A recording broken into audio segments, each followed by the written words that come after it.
Hello. Sunday night. We love Sunday night. Why? Because Diana the Happy Lawyer is on Sunday night. I always used to like Sunday night as a kid, but TV on Sunday night used to be good, and that's what I remember when I was young. I think Mannix was on Sunday night. What else was on Sunday night? Some good stuff. Not as good as Saturday morning cartoons, which I don't even know if they exist anymore. If they do, I'm sure they're not like what we used to like. So we got another minute or two, and then we'll start the show. Got some good Mardi Gras beads on this week. I had them last week too, but I didn't talk about them. Hello, happy Sunday. So this is the Alligator King. He's very important in Mardi Gras, and I'm wearing him because he rose to the top. Some other random fleur-de-lis. Toth. Toth is the Scrivener, and all of the floats in Mardi Gras are named after like Egyptian gods and Greek gods, and God the Bacchus, the god of wine, and Toth is the Scrivener. He's in Egyptian times. He was the guy that had the pen and clipboard, and he wrote. So that's what Toth is. This is Orpheus, god of music.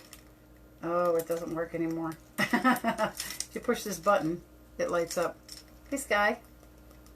But, so, it's not working anymore. But, okay, let's see. All right.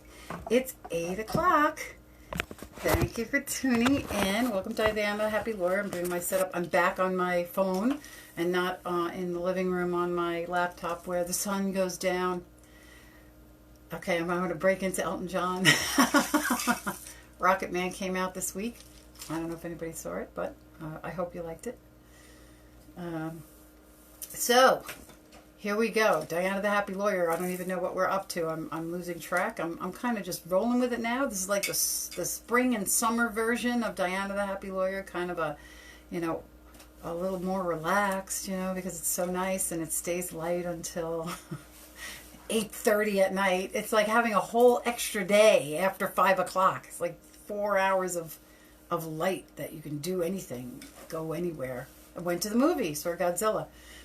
It was not Godzilla of the olden days. What can I say? Nothing. The more things change and they redo them over, they're not that good anymore. So that's something that you could do. Hey Mia, how you doing? So last week we talked about first 2 weeks ago it was stop looking and start seeing, and then last week was now that you're seeing, start listening. And that came to me because of my friend Jay Flato, an attorney. Look at this, one piece of hair. An attorney that I know, good guy, good attorney. And he said to me, well, it's not enough to just see. You have to listen. I thought that was great. That was really insightful. I was like, hey, you're right. You got to listen. So I was lucky enough to be at the Colombian Lawyers installation dinner on Friday night. Great group of people. Lots of great energy. And I was talking about stop looking, start seeing. Now that you're seeing, start listening. And this handsome man said to me, well, it's not enough to just listen, though. You have to apply what you're listening to. And I was like, oh, damn. It was like, the hairs on the back of my neck started standing up, because it's funny. It seemed like I wanted to come on and do this to help other people and teach other people. And really, I'm just learning so much myself. And now I feel like I'm just teaching myself stuff and telling you guys what I'm learning, because every week it's amazing what comes to me as a result of thinking about all of this stuff. It's really, the last few weeks have been very enlightening, and it's terrific. I hope you guys are feeling it too, because it's really easy. When you start doing it more and more, it becomes easier and easier to just look on the lighter side and not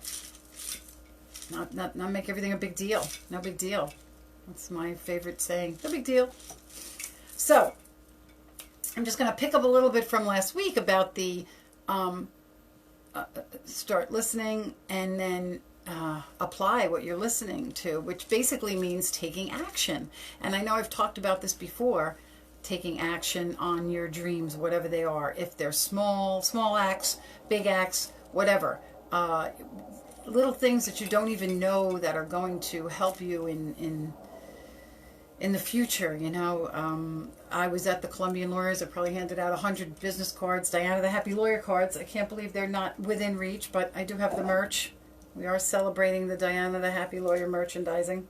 It's alive now. Now it's alive. See, I'm teaching myself how to make my things come to life. There you go, Diana the Happy Lawyer shirt. Now this shirt was $10. If you have a dream and you want to put, you know, Sky, the amazing interior designer, or Designs by Sky, you know, or Miriam, ride your wild Mustang to me, you know, bring all your Mustangs to me. Mustang Miriam, that's a good one. Mustang Miriam. You can just make a shirt for $10, and then all of a sudden your dream comes to life, you know. So, you know, Designs by Sky and Mustang Miriam. I think I want to see some stuff about that. Ruby, Annette Ruby. How about Rubies by Ruby? You know, maybe you could design jewelry.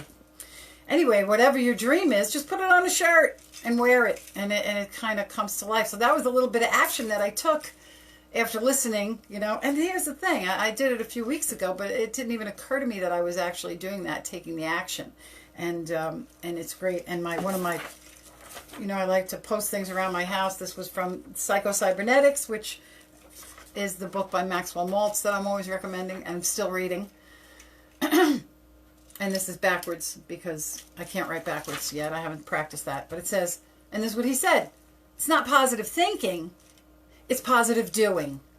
Take action. Act. And so I have this posted where I see it every single day. So it's not enough to just see and listen. You have to take action. What you're listening, what you're hearing, what's coming to you. And, you know, again, the meditation. In meditation, things come to you. I didn't have my little Egyptian head, my Egyptian meditation head last week. But here he is again. This is all the stuff that goes, bills, kids, people who can't figure out what to do now because Game of Thrones isn't on. And then when you meditate, what happens is it just makes a little clean spot on your brain for new ideas to come in. Ideas. What would I put on a t-shirt? How much fun would that be if I could wear a t-shirt that had my dream on it? Or anything. Draw a picture. Cut out pictures. That's what the big thing is. The vision boards. The vision boards are big for a lot of people. And it seems to go a lot of way. Oh, look at that. I blocked everybody. No disturbing me except myself. I left my timer on. So yeah, it could be something small that you're doing. It could be something big. Like I said, Colombian Lawyers. I gave out about 100 cards. And they were asking me to speak at one of the meetings for CLE. How funny is that? I could be doing CLE on how to be, you know, happy and meditative. And it really would be so amazing. I would be so amazed. So I was thinking about it. And, you know, my big dream is playing the garden and then, you know, using all that money for the dog parks. But, you know, I can't just start at the garden. And this has been this fun thing that I'm doing on Sunday night that I get nervous and anxious for every Sunday. And I go, I don't want to do it. I don't want to do it. I don't want to do it. And then I go, shut up, you're doing it. And then I go and do it. And then it's great. And then I have so much fun. I like, you know, I just love doing it. And right after I do it, I listen to it. And it's just really terrific. So I have been taking action, even it's small. I mean, go on Facebook Live. How hard is that? You press a button. It's weird, you know, how easy it is to just take a small action like that. So it occurred to me, of course, you know, with the acorn that's got to grow, and that I'm not just going to start at the garden. You know, if I start doing this, I'm getting more comfortable with this and speaking and kind of off the cuff.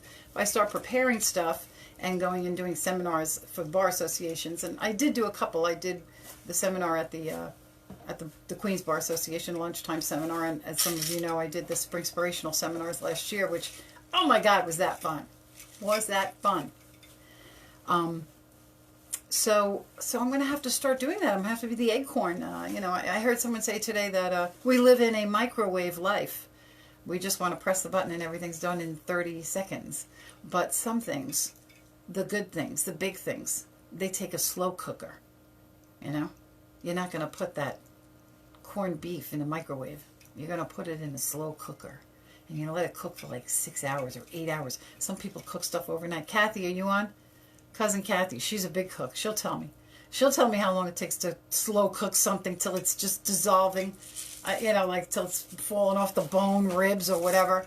So I want to be on the microwave to the garden, but I can't. I got to be on the slow cooker. Hey, Steve, so good to see you. Yeah, so I got to be on the slow cooker to my success line, and it's hard to stay patient, and it's the patient and the waiting time where you're tested because you still have to act. So even though I feel like I'm acting and I'm doing stuff and things are coming, I feel like it's not coming fast enough, and I want to give up. I want to say, screw this. I'll just be a lawyer and do court appearances, which, you know, I could totally do that. But I know that would be so unsatisfying. I couldn't even think about giving up this dream that I have of helping people and, you know, whatever. Sitting with Oprah, being interviewed by Oprah, you know, all that stuff. Mel Robbins is coming on now. She's going to have a show. It's new. It's new for, like, inspirational speakers to have a show midday. So I think I'm going to go there. I was thinking, Annette, we'll go there, and we'll wear the Happy Lawyer shirts. And she'll go, what the hell is that? I'll go, I'm Diana the Happy Lawyer. And then I could be discovered. See, that's what I want to happen. I want, like, Mel Robbins or Tony Robbins, any of the Robbinses, to see my show and say, we love this girl. She's great. Let's grab her. And that could happen, too. But in case it doesn't, in case I'm not an overnight success, I have to put in the time. I have to put in the whatever, months, years. The Spring Inspirational was a year ago. So there you go. I already put a year in, you know. I mean, this is my, say, 20th show. What if Mel Robbins sees my, you know, 110th show? We talked about that guy. Oh, Jack Canfield, the Chicken Soup for the Soul. That he went to 144 publishers before his book got published. 144! So it's the continually taking action and not giving up, persistence, going, you know, just keep going on with it, even the results might be small or steady. My brother Stephen was talking this morning about how comedy is getting routine. Comedy routine. That's funny. Steve, I hope you're listening because you could use that. You could have that joke, comedy routine. But it's because he's been doing it for so long, 27 years, and he's still playing the same places. But he's also doing new things. He's doing the Retirement Village People, which is very funny. It's him and another guy, and they're doing song parodies of like old people stuff. It's very funny. They wear old people, you know, hats, and they are like live in Florida with his alligators. It's very funny. And he's doing live shows with that. So, but still, even after 27 years of comedy, you get that like, oh, you know, is it ever going to happen? Maybe it'll happen in 30 years for him. Maybe he did play Westbury Music Fair this year, so. So that's a big step up for him. That's a big act. Again, comedy. So, and speaking of Westbury Music Fair, while I'm on it, today I was fortunate enough to go to my little adorable, well, I call her my niece. She's the light of my life, Raina's daughter, Sophia. She's just adorable. She's a little peanut. And she did a dance show at Westbury Music Fair. So it was like, come to Sophia's dance recital. I'm like, I'm in. Okay, it's a Sunday afternoon. There's some things that are better than the beach. So I go to the dance recital at Westbury Music Fair, and it was packed, because apparently a lot of kids do dance recitals. I don't know. So these kids were getting up there, and I tell you, I must have saw 100 kids, different ages, mostly girls. There was one boy, I'll tell you about him in a second, but these kids were just like, some of them were just standing there because they were stunned and, you know, couldn't remember their steps. And we're talking about, you know, 5, 6, 7 years old. They had some, Sophia is 5 or 4. They had some older girls that were like in their teens or maybe 12 or something that did a ballet thing, Stars and Stripes ballet. It was fabulous. But these kids, you could just look at them and see that, you know, they're really doing something that they love. And they're they're dancing, and they're getting on stage at Westbury Music Fair. And granted, it's a friendly audience, but still, they're getting out there. And like I said, even the ones that were scared stiff, the little girls that just stood there, You see the video on YouTube where they're all dancing and the little kid's just standing there the whole time not doing anything. And I was like, oh, here's my daughter. And then there are the kids that are like belting it out. There was a video that went around of some young little girl doing Aretha Franklin. And I tell you, she was rocking it. And there were a couple little girls like that today. It was amazing. And Sophia was just the sweetest. She's just the greatest. She's a sweet little peanut girl. I love her to pieces. And she did great. She did an amazing job. She stood out there in a big room, Westbury Music Fair. I haven't played Westbury Music Fair yet, okay? The biggest audience I've had is 40 people. So this was like a couple of thousand people. And this little girl and all these little girls were out there doing it. So, and they didn't care. They were just doing the best they could and having a good time, having fun. That was the most important thing. But they took action. Their teachers took action, and they brought them out there to get it going. So that was really an amazing thing to see today, because when you're looking at people who are young, young people, and they don't have fear, some of them, they're a little afraid, they're intimidated, but they don't think that, they're not worried about what people are going to think, And the one that was the little boy, it was very funny because it was the only little boy that I saw in the show. We left early, but he was probably about 6, and only the 4 little 6-year-old girls around him, and they did that boy from New York. Now I can't think of it, but the boy from New York City. Tell us about the boy from New York City. And it was very funny. And this little boy was just dancing up a storm because he was the boy from New York City, and the girls were dancing around him, and they did it choreographed really, really well. And I tell you, all they could think about, you could look at their faces and, they weren't scared. They were just trying to remember the steps, like each one of them were like, okay, I do this. They're watching each other. There was one little girl was going like this with her hands, and she helped her put her hands over her head for the finale. And it was just amazing to see little children like getting out there and living their dreams, and, thinking about how many people, including myself, get scared of living your dreams, even if you feel qualified or confident or unafraid. I'm not really afraid. I'm not really an afraid person, but the action part gets tough because this is easy. This is getting easier and easier. I just show up. I just show up and start talking about a topic. So I'm glad, because once this gets easier, then I'll be ready for something, the next level up, challenging myself. That was might have been lesson 1, the goals, the unattainable goals. That, they may seem unattainable, but then you just have to change your definition of unattainable and just attain those goals. It's next level. So now that I'm, getting comfortable with this, I'm going to have to start getting comfortable with Bar Association CLEs, 50 people, 60 people. And I could rent out that theater again anytime I want and be Diana. And maybe I will. Maybe it'll become my home theater, and once a month I'll do something. But I don't know, it's like the microwave compared to the slow cooker. I got to go on slow cooker, so because then it's really going to be amazing when it's done, and when it ripens, it'll be good. So that was the continuing tag from last week. It's longer than I usually do, but the action part after listening just hit me. It struck me so strongly that I wanted to let you know that there's the next step is action. And probably this week I'm going to think of something else that's the next step, and I'll bring that to you next week. But the topic that I posted tonight was, what is your face for? Now this comes from a true story that happened to me in Supreme Queens, Jamaica, where I work as an attorney, and I made it a goal to help at least 5 people a day. And usually it was people who were pro se, people didn't have attorneys, but then it turned out that the attorneys needed help too. So it was easy to help 5 people a day. And one afternoon, in between the morning and afternoon session, it's lunchtime, it's about 10 after 1, and I see this older Indian man, and he's looking at the motion calendar for foreclosures, where people's homes are being foreclosed on. And so he was turning the pages, and I said, can I help you? Can you find your case? And he said, yes, I can find my case. I'm going to lose my house. And I said, well, that only means that there's something better in your future for you. And he turned around and looked at me and he said, you are spiritual.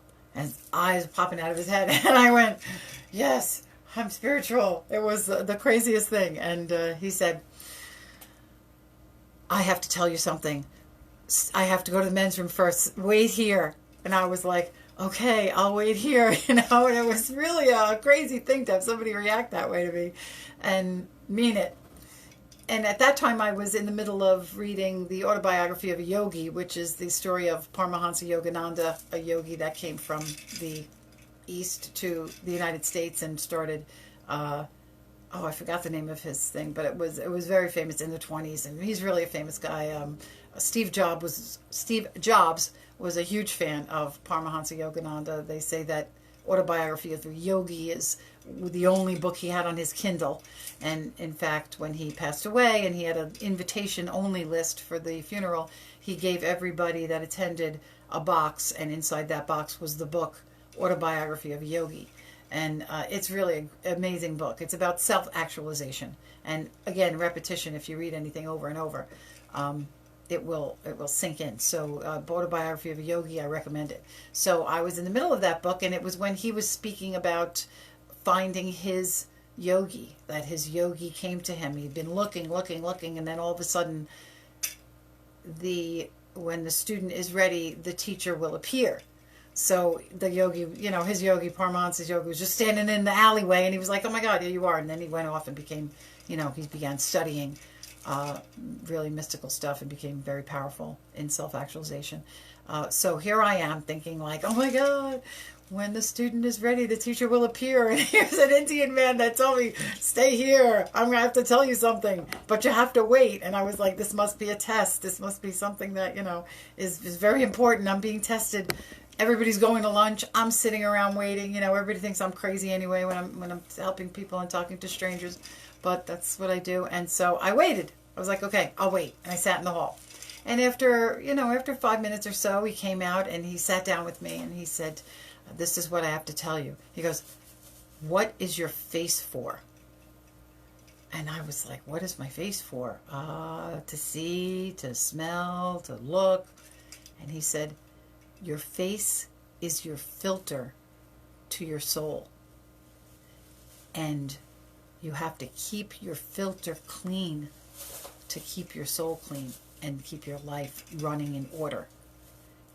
And he analogized it to a oil filter in your car. If your oil filter gets clogged up with dirt and gunk and garbage, then your engine doesn't run properly. And you have to clean your filter so that your engine runs properly.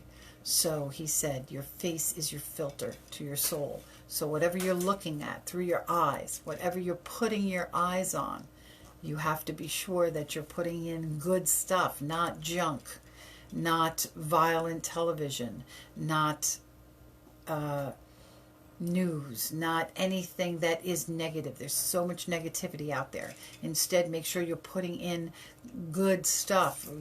Look at even reading, taking in stuff, words, reading a book, going to the ocean, going to the mountains, climbing, walking anywhere. You could walk in your neighborhood, and I guarantee if you walk up the block for 5 minutes and look, you'll see some of the most beautiful stuff you've ever seen.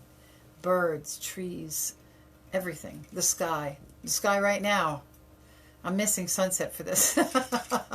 It's okay. There was one tomorrow. So what you see with your eyes, you're taking in, that's the biggest thing. Our visual sensitivity is amazing. There's so much stuff that we're taking in all the time. That's how we get, over stimulated through visual stuff. But be careful what you put in through your eyes, because that is a filter. Be careful what you're listening to. Your ears are filters. So don't wake up in the morning and listen to the news immediately. Don't listen to news before you go to bed. Listen to YouTube meditations. I know I've mentioned Kelly Howell, the Universal Mind Meditation. Also, Barry was talking about different meditation thing last week. I forgot what it was, but it may come back to me if I think about it. So pay attention to what's going in your ears, especially, gossip. Don't listen to gossip. Don't listen to negativity. If somebody's talking about something at lunch, at work, just tune it out. Just read the paper. Don't read the paper. Read a book. Go on your phone. We all have earphones. Listen to music. Listen to Mozart. They used to have those things where it sounded like rain, the rainforest or the ocean. And, you put that next to your bed at night and you listen to that and it helps you go to sleep because it's cleaning the filter in your ears, that's important.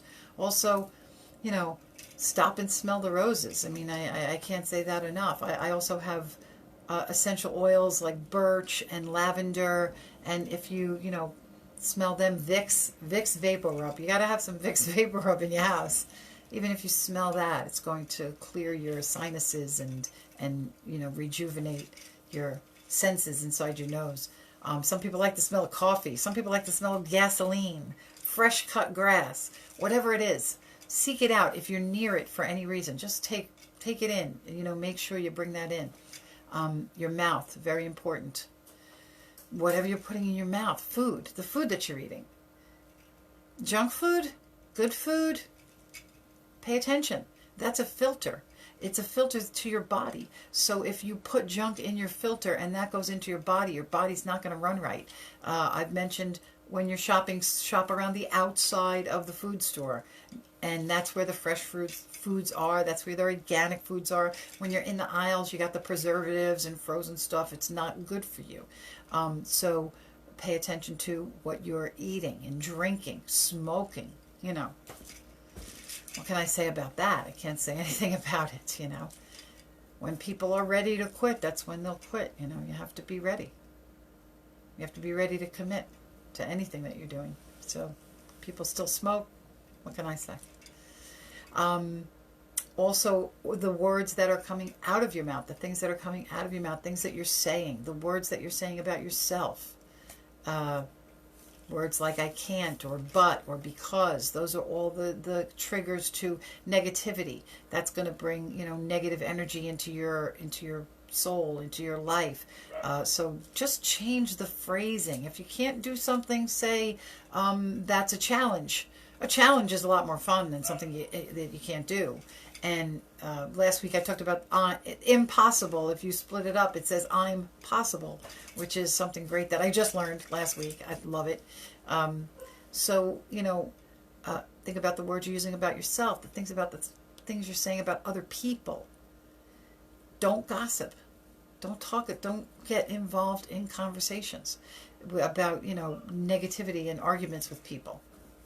Watch what your Facebook is doing. This is another thing that I realized recently.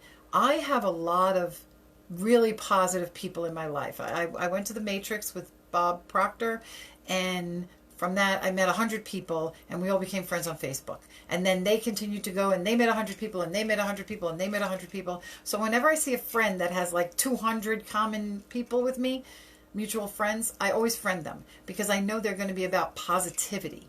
And I belong to the Sloth Club. I love the sloths. I belong to the Oyster Catcher Club in Long Beach. They're following the birds on the beach and they're hatching little eggs. It's adorable. So my Facebook is 95% positivity. It's very little politics because I don't click on that. We talked about algorithms. Whatever you're clicking on Facebook, that's what you're going to get more of. Whatever you're talking about in your life, that's what you're going to get more of. Whatever you're looking at, whatever you're listening to, whatever the energy field is with that. I got our magnets. Here's the negative. Woohoo! He's a little beat up. And the positive. So here's the positive side. There you go. Woo! If you talk positive, look at positive, listen to positive, you're going to get more positive. If you talk negative, listen to negative. And if your Facebook feed is all negative, I couldn't even imagine it. I turned it off. That's why I stopped watching television, because it was all negative. And this is what happens. All negative. You just continue to get more and more negative. It's invisible. It comes to you without even you knowing it or seeing it, because it's just there. It just sucks to it. Now here's the positive side and here's the negative side. If you're pushing negative, if you're looking at negative, if you're listening to negative and talking negative, you're never going to get positive. No matter how hard I push this together, it doesn't go. And you can't see it not happening either. You can't see it not happening. Look at that. Try it at home with your refrigerator magnets. That's what these are, refrigerator magnets. You work with what you got, baby. That's what you do. So, your face is your filter. When he said it to me and walked away after about 10 or 15 minutes, I was like, that's it? My face is my filter? That's the whole thing you're going to tell me? And then I thought about it, and I tell you, I think about it all the time. Your face is your filter. And you have control over what's going in and what's going out, and it's going to lead you to the life that you want. Follow me, follow friends of mine, get into the positivity wave, and make your Facebook much more positive. People look at Facebook more than anything else. Or, the other night we started with funny dog videos or something, and then the next thing it switched to was, the fail compilations where the guy rides the skateboard on the rail and then falls on his, hurts himself falling. It's not fun. It's not funny. It's not something you want to watch. Don't look at that stuff. Look at funny cat videos. If you want to laugh before you go to sleep, you want to get some good oxygen in your lungs, take a look at some funny cat videos or funny husky videos. They talk. They're hysterical. Dogs and cats, looking at them, they really have deep caring and love, and they don't worry. They don't worry about anything. They just exist. We have to be more like them. We have to be more like where our consciousness makes it so difficult because we're always asking questions. Why did that happen? How will that happen? When will that happen? Dogs and cats don't think about that. The birds in the sky don't think about it. They don't worry about where their next meal comes from, or if the wind blows their nest out of the way, they just build another nest. And we have to be more like that, less questioning what the universe is giving us, because the universe is these cats and dogs and birds and whales and everything, fish, trees, grass, everything that's growing in the universe. Excuse me. That's not man-made. That is universe-made. Is living a normal, fine existence without worrying about all the things we're worrying about. Odd. Maybe I'm not supposed to be talking about this. Or maybe it means that we're coming to the end of our show, which is what it probably means, and it does. So thank you so much for tuning in. I had a great week, a great weekend. I helped a lot of people, and I know that's going to ultimately help me. And I want you to try that this week. Try helping people. It's really weird because Denzel Washington said helping people is the most selfish thing that you can do because of the good feeling that you get out of helping somebody. So help somebody this week. Help more than one person. Carry somebody's bag, some old lady or some, whatever. You'll find somebody. If you look around, there's people that need help. Something minor. It might be a big deal to them. Bring somebody groceries who's not feeling good, or walk somebody's dog, or pet somebody's dog. Anything. Smile. Just smile at people. Just smiling at people can help them, and it will help you. It'll raise your endorphin levels and your dopamine levels, and you'll feel better. And so do that this week. Just make an effort to help people by even something as simple as a smile at them, and you'll feel better. And then the magnetized universe will bring you more smiles. Okay, thank you so much. I love you all, and love is all you need. Okay, see you next week. Bye. Uh-oh. The setup. Bye, guys.